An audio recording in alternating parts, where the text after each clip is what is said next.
Listening to music invigorates us with unique social, emotional, and even physiological experiences. We listen to music at concerts, stores, and restaurants, in our cars, and on our personal media devices. Music can intensify a dramatic scene in a movie, provoke nostalgia of fond memories, or provide a rhythm for your long walk to class. But what is going on in our brains when we listen to music? And what effects does music have on stress and other cognitive functions? Let's start with the brain.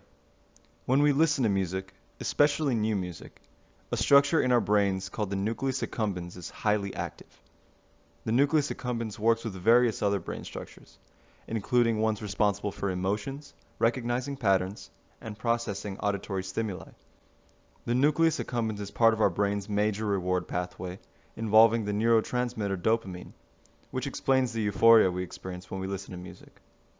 This pathway is linked to many other cognitive processes, such as learning, motivation, attention, and memory.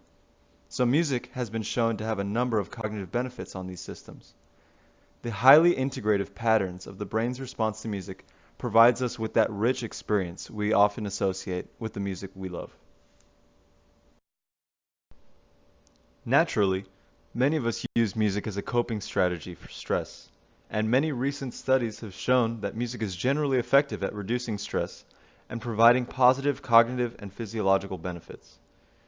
Music considered by test subjects to be relaxing was shown to lower levels of cortisol, a major stress hormone, after being presented with a stressor. In another study, relaxing music was also associated with reduced pain sensitivity and reduced anxiety before undergoing a medical procedure. Studies done specifically with college students also reinforce this association between music and stress reduction. For example, one study found that listening to soothing music was able to induce physiological responses indicating relaxation after about 10 minutes, while some of the secondary effects of stress, like changes in mood, improved after only 6 minutes.